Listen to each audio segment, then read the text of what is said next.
I'll be really clear. I think cloud first workflows are not only flawed, it will be proven out by the 2030s to not work.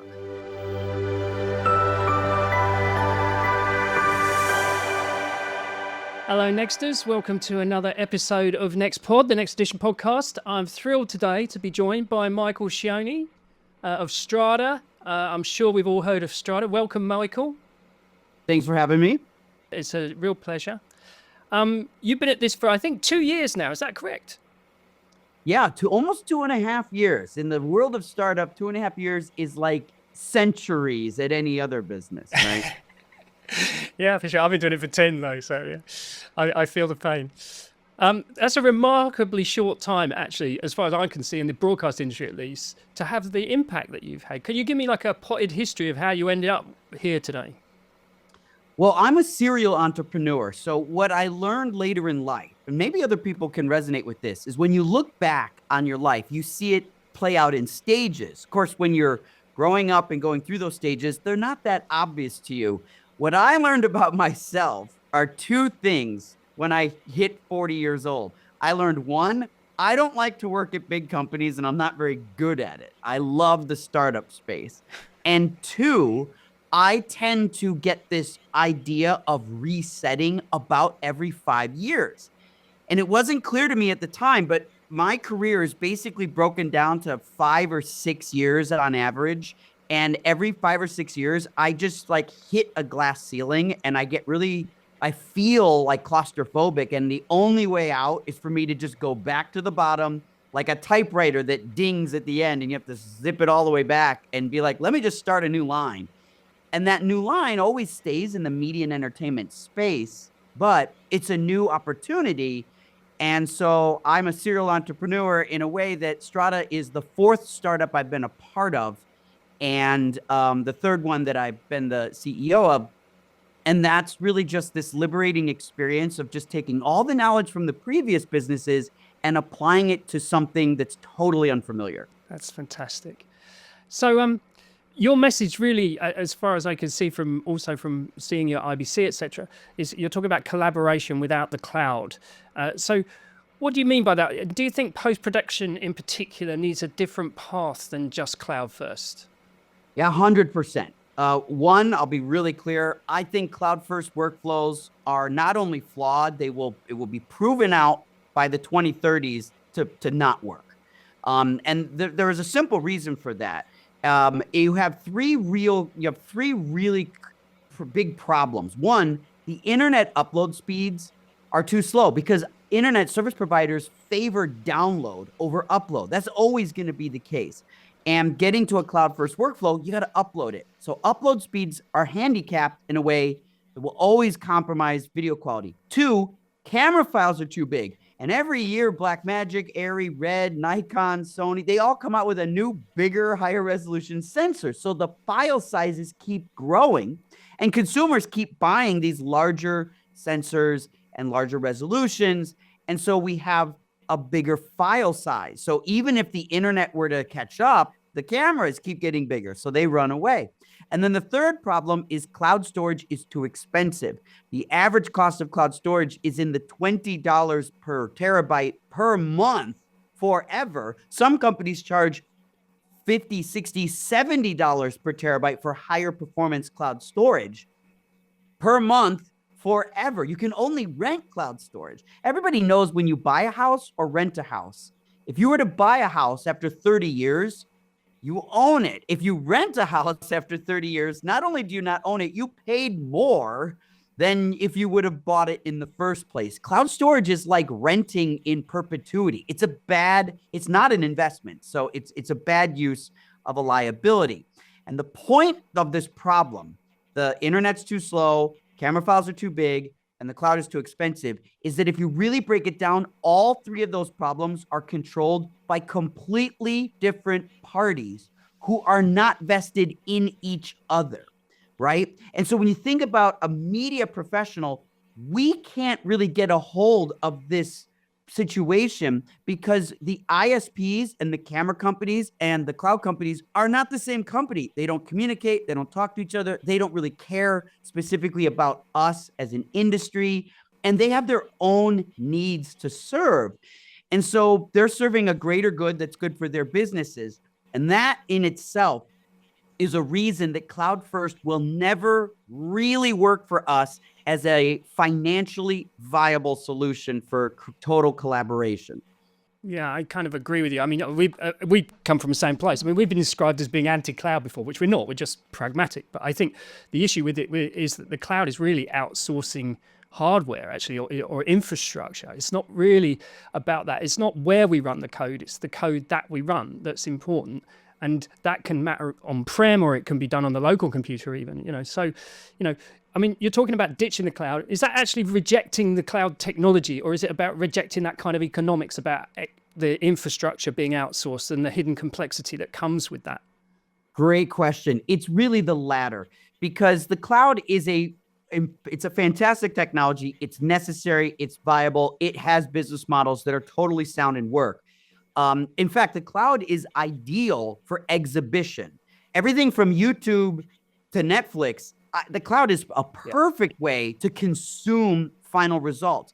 But when you think about the shooting ratios to make a YouTube show or a Netflix show, where you're at 300 to 1 or maybe 1,000 to 1 in some projects, those shooting ratios, they can't take advantage of the cloud, because 1,000 to 1 shooting ratio uploaded to store in the cloud in perpetuity doesn't financially make sense. So the business model of cloud needs to be broken down into different compartments.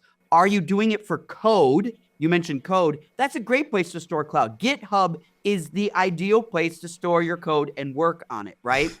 Yeah. And then, of course, small documents. Dropbox is a fantastic technology for files that are under 5 megabytes. Like, that's an amazing way. It just feels instant. It almost feels like magic. And then, of course, exhibition. Netflix files, YouTube supports 4K HDR. Obviously, Netflix does. You can easily put a 40 megabit per second file with surround sound in the cloud, and it works great for exhibition. But when you break down camera raw files, which are 2,000 times bigger, and you have far more of them, right? These high ratios of shooting ratios, then all of a sudden, where are you going to do it? I worked on lots of TV shows and movies, almost 200 feature films in my life, and thousands of episodes of television. And I remember when the Alexa 65 came out, this is quite a few years ago, but we all remember when the Alexa 65 came out, this shot at about 2.5 terabytes per hour. There was an HBO show at the time that we did at my company. My then company was called Light Iron. And we did post-production for feature films and television shows. And we did a show called Euphoria. And a lot of people have seen the HBO show Euphoria. It's gorgeous. It's beautiful. And one of these seasons on Alexa 65, one season of Euphoria was over 1 petabyte of storage for all those original camera files. Subsequently, that material has been put to LTO. But if you just think about it, that's an old show, that's an old story, and it's still a petabyte of material that can't be deleted. It can't be forgotten. It's somebody's property. So it needs to be retained. And when we were working on the series, it has to be active. You can't wait very long to pull files. So we're talking about a petabyte, and that's just one season of a show. So when I think about young people who are buying 6K, like the new red Nikon ZR camera, it's a 6K R3D camera that weighs like 2 pounds, right? Okay. You just want to ask a young person that gets that camera and starts shooting, how many petabytes are you going to shoot in your lifetime? Think about that. Those weren't questions that you and I were asked when we were in, film school, right? Like, we didn't think about that. No one ever heard of the word petabyte, but now we understand that. You could literally look someone who's 21 years old in the eye and say, you are going to shoot dozens and dozens of petabytes across your lifetime. Where is it going to go? And if you do some back of the napkin math, you'll realize very quickly the cloud is not going to be the answer. It makes me think of my iCloud account where my photos are, which is constantly full. It's just a similar thing. So, I mean, getting down to the nitty-gritty of it, how have you solved this problem? I mean, it's very, very innovative what you've done. Can you explain to the viewers and listeners how you've kind of resolved this? Absolutely. And it's a fun story because we get to go back 25 years to the first time people really had a strong introduction to peer-to-peer, which was Napster. And I was never in legally college. downloaded anything. Never. I never did No, that. no, Maybe I you only did. heard about it. I only knew somebody. I was in college. Napster came out. This was the beginning of this new concept, this new idea. And it was not the invention of peer-to-peer, but it was the first time it actually virally grew across the world. And a big network sort of popped up overnight. And all of a sudden, and remember, back then, the internet wasn't as robust. It wasn't as high bandwidth. And so peer-to-peer made a lot of sense. And what was the target asset they were moving? MP3s, which were relatively small, about a megabyte per minute. And so this quality matched the need, and people hated buying CDs. In fact, when I was in high school, my job was to work at Sam Goody, which was a music store, and I would alphabetize the CDs and sell CDs. And that business model started to collapse because Napster showed a superior way to consume music than buying 12 songs on a $18 CD. So Napster became the beginning. And so the 2000s, we had this peer-to-peer music. There was LimeWire, there were a few others.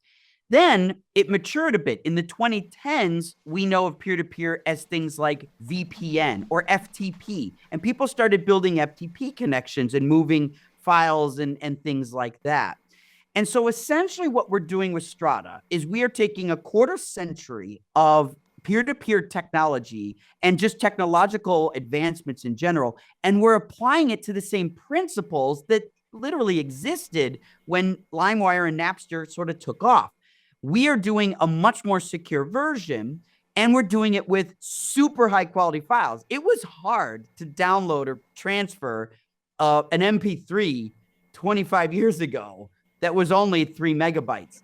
But we are literally taking 25 years of technological advancement, some of that advancement only available in the last 2 years. And we're able to take ProRes 4K files that are 1,500 megabits per second and play them across an ocean at 200 milliseconds latency. And essentially, that's like a blink of an eye. I can play ProRes off your computer 6,000 miles away on my machine in 4K in 10-bit color, and there is no cloud. It is purely drive to drive, point to point, and that is really what we're recognizing is the opportunity, is if everybody has media at the edge, and the edge represents everybody's disparate computers, then why can't you just serve that file directly from wherever you happen to be? And that is the principle that we're going after. And so we say ditch the cloud because we really just want to cut the cloud out of media workflows in ways that simply inhibit time, or they simply are prohibited by bandwidth, or they're prohibited by cost. Yeah, I mean, that's old is new again. I love it. I think it's great. I remember it being explained to me many years ago that it's a bit like your neighbor coming over and borrowing a cup of sugar from you, and then on the premise that at some point in time you might borrow a cup of sugar back off your neighbor. It's a very interesting way of looking at it. So with all of that, I mean, post houses are under a lot of pressure to guarantee things like security, particularly for high value content. So how does distributed storage like that work when you compare that to sort of like a hyperscaler cloud model where it's, you know, distributed among drives in a data center, for instance? Yeah, the first thing, if you think about it, is when files live in a data center, they're always there. So they're always accessible, and they're always vulnerable to bad actors, because even, I think most people know, if you delete a file in the cloud, it doesn't really delete. It doesn't go anywhere, right? It's just kind of still there, and it could be there for many, many years. So this is a access point that kind of always exists with cloud. With peer-to-peer, at the very, for the people that are the most, concerned about security, it's a hard line. Like, you literally can unplug a drive because there is only one asset on a local disk. And so to steal that asset, you would have to break into a house or building and physically take it, which we know is a very, very high barrier and very low probability. And so That's an important thing. Is like hard lines are not applicable in cloud because there are so many access points, and the actual owner of the content can't cut the hard line to their media. Like you have no control over Dropbox, Azure, AWS, right? You can't control those things. So, but you can control a disk that's in a data center in your house or a machine room at a facility or on your desk. So that's critical. You know how we've always and think about this. You know how you once in a while you've typed that email. This doesn't happen much anymore, but it used to happen where you're like hit send and you realize you don't want to send it. So you try to switch the Wi-Fi off real quick, right? Maybe someone has a memory of something like that. See, that's because you're like, I used to pull a modem cable. Right. Pull the modem cable. Because you're like, if I cut the hard line, this message can't go out. That's kind of how Strada with peer-to-peer works. You could cut the hard line at any moment. You just unplug it, right? Or take your computer off the network. There's no way to get into it then. There's literally no way other than someone burglarizing your property. So that's the first step. The second thing is peer-to-peer is end-to-end encrypted. So we can encrypt it at both ends so that it's not accessible that way. The third thing is when we stream files, those files are, to use a big ugly word, ephemeral. They are not actually transmitting a file. In fact, if we weren't recording this Zoom call, we understand that when we're doing a live Zoom, which is a live stream, you can't pause it. You can't rewind this call. It's just happening. Every frame that goes by is just gone because it doesn't exist anymore. It only exists for the frame that it is viewed. Then it's gone. Strada's peer-to-peer streaming works the same way. We don't actually cache a file. We don't transmit a file. We just present a frame and then it's gone forever. In fact, as a funny trick, you can't even pause in Strada. When you're playing back files and you pause, we have to quickly generate a JPEG and just hold it there because there is no pause. It's a stream. It's no black. Pause. And so we just make a JPEG real quick and just present it as if the sensation of pause is there. And then the last thing for security is pretty traditional stuff, which is permissions roles. And so we allow people to have admin, edit, download, or view only permissions. And so every single person, similar to a cloud experience, you can control what they can see and what they can do with an asset. And they might only be able to view it. They might be able to download it. They might be able to transfer it. And so those are all layers of that. So when you add all those together, in many ways, you could say we are more secure than cloud. In other ways, you could say we are similar or as secure as cloud. And so those are always things that we're super concerned about. I'm really impressed. You guys are really smart because you're kind of you're not just building stuff on top of services from a hyperscaler. You know, you're kind of thinking about this from a totally different angle and coming at it from a different angle, which I think is really great. When we talk about AI, because obviously part of your product, part of our product too, is also, you know, around AI, and we're using quite a lot of open source stuff. And actually, you know, we're running it on-prem, things like Whisper, you know, or Llama as well for a large language model, but we can run it on-prem. I'm amazed at how many people at IBC this year didn't believe that you could run AI on-prem. They thought it could only be done in the cloud, which I thought was really strange. So, you know, with all of that, how do you see AI integrating with a distributed model like yours? Will that force you to do media migration for AI services, or do you think you could even get some of that AI into the actual local computer or do that? How would you approach that? 100%. You're absolutely right. And people don't realize what you can do at the edge. And I think a lot of the AI that lives in cloud services doesn't want people to know what can be done at the edge because they wouldn't financially benefit unless you actually process it up in their storage, which for people that are concerned about the environmental impacts of the consumption of AI, the cloud is it's a horrible business, right? Because it is always on, it's always computing, it's always being cooled, even if no one's using the model or the media, right? And so in a peer-to-peer experience, if your material is not being viewed, it's not consuming energy. It's simple, right?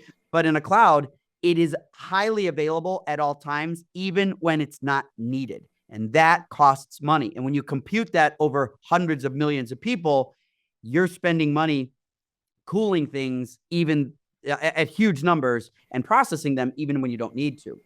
And then if you think about the AI models at the edge, well, this is something we learned a hard lesson in 2023 2024. So a year before we recorded this, we initially built a bunch of AI models. We built a technology we called an AI inference engine. And essentially our AI inference engine is sort of like building a plug socket. And a plug socket allows there to be a standard. So you can plug in a refrigerator, a radio, a hard drive, or a blow dryer. And the plug socket converted the electricity to that appliance. Our AI inference engine allowed us to plug in different models into Strada so that we could quickly adopt and add models into our AI analytics without having to customize every single model. This plug technology we built, this inference engine. What we learned is that our customers in the beta phase of Strada in 2024 loved our AI analytics. We used Whisper. We did Anthropic. We had facial recognition, logo detection. We had like sort of emotion detection, props and locations, objects, all that stuff, and even translation and summaries. But what we learned from our users is they loved all that analytics we gave them, but we built it in the cloud. It was a cloud AI inference engine, and all the models were up there because it made sense to us. That was where the most power and compute was. Our customers said, I want to analyze all my footage through Strada, but I can't afford to put all my dailies in a cloud. It's going to take me a month to upload all this, and I have to pay for that. And that would cost them thousands of dollars. Plus, to run the analytics, I have to charge them. And that's when we realized about a year ago, we came back from IBC 2024. And that's when we hit this like inflection point where we realized that we had built a valuable product in the wrong location. And we started to really exercise our minds to be like, could we just build an AI inference engine to run locally? And we said, well, in order to do that, we'd have to build a peer-to-peer network to connect everybody to each other so that they would never need to upload in the first place. And so we effectively detoured Strada AI, and we built the peer-to-peer network all through 2025. And we had a great experience all throughout 2025. In fact, this morning I checked the figures. It's October 1st. We have 6,000 users since we launched it at NAB in April. And what happened is now we are going to be able to hopefully move that detour in 2026 to bring the AI inference engine back into Strada, but it'll run on your computer. So it will not require you to upload anything to the cloud in order to analyze. B, it will consume way less electricity because it'll just be done per person when it's needed. And C, it will allow every single person with their own assets to be able to analyze it on their own, even when they intend to connect their material together. And here's a critical thing. My brother and I have filed a 110-page patent on a new type of technology that we call a fuzzy hash, which allows you to essentially have the analytics run on, let's say, 10 members of your team on 10 different computers, but you can search in Strada across all 10 computers, and it will find the results on their machines. And even if you make a transfer and you take an asset from someone else and bring it to your machine, the metadata of that will be with it. Now, in cloud, that's actually relatively easy because every asset in the cloud has a unique ID, a URL for no matter what the asset is. But in file systems on your computer, it does not work that way. And so for us to search a disparate file system spread across 10 people with metadata attached, where files are moving between, we had to invent something totally different so that the users feel that search just works. And if we're successful in this, and I want to be clear, we are not yet, but if we are successful in this, then you will be able to search across all of your Strada network of peer-to-peer connections, and you'll just have assets pop up that are correct results, and it doesn't matter where they are. And that's what should be workflow. It shouldn't matter to anyone where the asset is. Cloud companies want you to believe it shouldn't matter where it is as long as it's an S3. And I'm like, wait a minute, wait. You can't hide that from me. I can see what you're doing there, right? Like, it does matter where it is because of the upload tax, the storage tax, and all those problems that we discussed earlier. With peer-to-peer, none of that matters. And we wanted to have the same sensation of a cloud search as you would get with a local search, except it may not be local at all. Yeah, that's amazing. I mean, really, in a way, you're kind of creating storage elasticity with the stuff that you've got around you, and even possibly compute as well. Is possible to do it like that. Again, very similar to the kind of things that we do. Just coming back to IBC, I mean, having looked around there, what I noticed a lot of was a lot of sort of what I would call decentralization. So a lot of the larger vendors now are all starting to learn to play together nicely, and they want lots of integration, which basically to me just means a lot more glue. And glue is not good. I think people should start personally, I think we should start consolidating things together. You know, like a script system and a prompter is just two views of the same piece of data, right? So why would you have two different systems for that? They should be the same system. I'm just curious, what did you see that sort of lit your eyes up, on what made you roll your eyes? Yeah, that's a great question. For me, the thing that kind of stands out as an obvious, thing that you just pointed out is integrations. And I think there are still companies that are struggling with having an open format and not being a walled garden. Some companies are still struggling with that. And they want to live on a pedigree that worked for 20, 30, some 40 or 50 years. They want to live on that pedigree and lean on it, that our product is enough, our brand is enough, and that we are a turnkey solution and that we can do this all vertically integrated.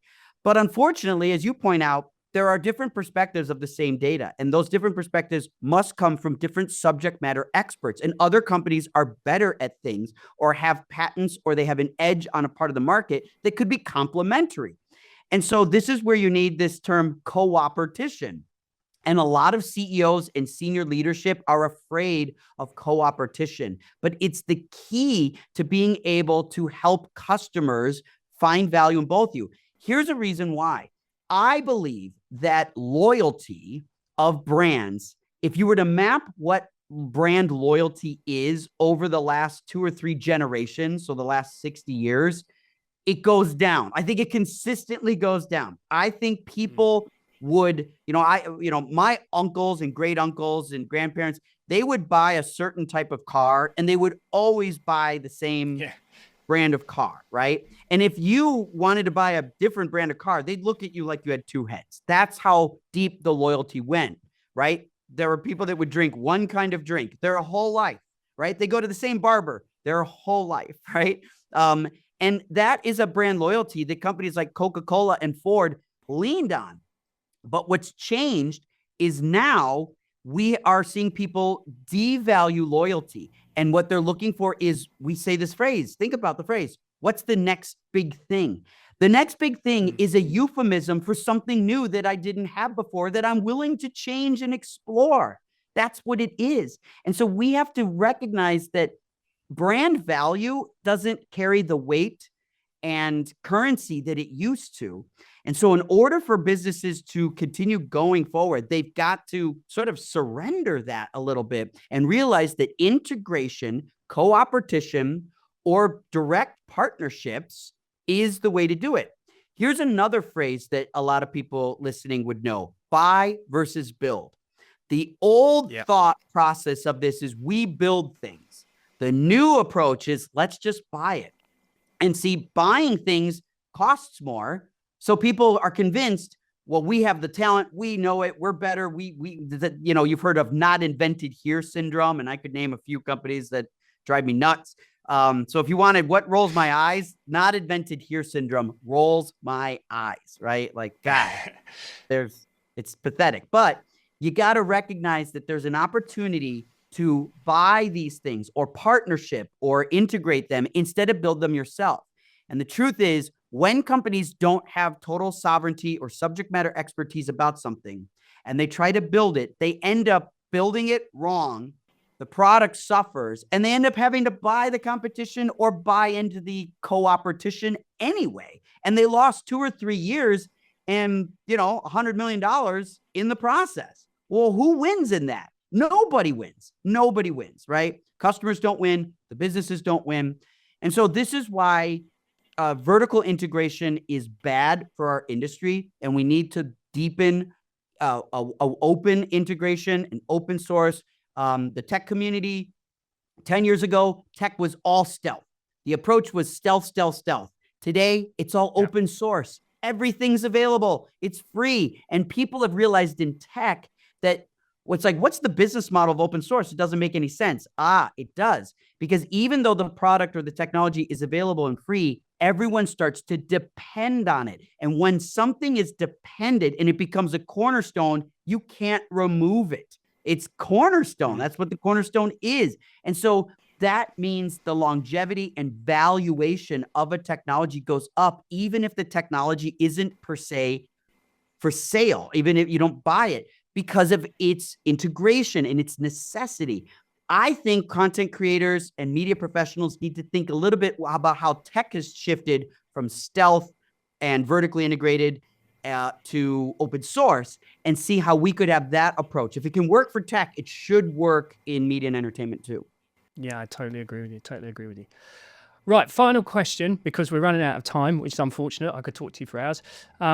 So the final question I ask all of our guests, so either personally or professionally, what's the best piece of advice anybody has ever given you?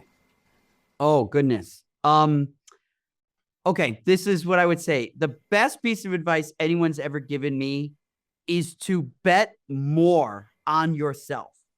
And here's what I mean by that. I have found that when I had a hunch on something, I would go in conservatively. And most people that know me would say, Michael's not conservative. He's always taking risks. I'll be honest.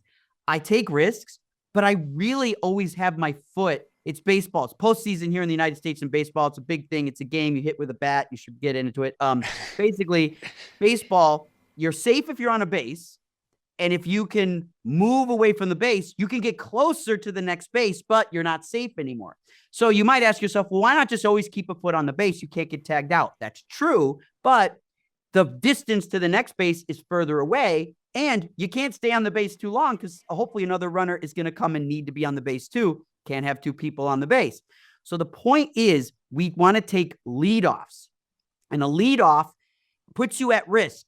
You are not safe because you are not on a base, but you are closer to the next base. And so you're betting that the person about to hit the ball is going to succeed, and you're going to get a head start on your travel to the next 90-foot distance you have to cover. My advice to everybody is to take huge leadoffs. Like, you need to realize that being safe on base is like not going to win the game. You got to get off of it. And we as people tend to look for these safe places, and we want to just we just want to live there. We want to stay safe as long as we can. And the truth is, the further that we can lead off and get closer to that next goal, even though we're at risk of getting tagged out or failing, we are actually increasing our chances of success at the same time. And that ratio, that balance, is what actually makes successful people successful. Except for people that actually became successful by like winning the lottery, something stupid like that. Everybody else will say, I had to take a huge lead off and I took a huge risk. And if I could give myself advice, the younger version of me, I would have taken bigger lead offs if I knew I could even do that. So as an adult and as a seasoned professional, I'm always trying to convince myself, just take a few more inches. Why don't you try a little bit more? And even though you're more exposed and vulnerable, you've been here before and you've been able to trust your team to get you to the next checkpoint. And I want to make that even more certain by taking a stronger lead off. That's great. Very good advice, Michael. Okay, thank you very much for joining us today. I'll put all of Michael's details in the show notes below and also on the YouTube video underneath. Thanks, Michael, and enjoy. Thank you. Bye-bye.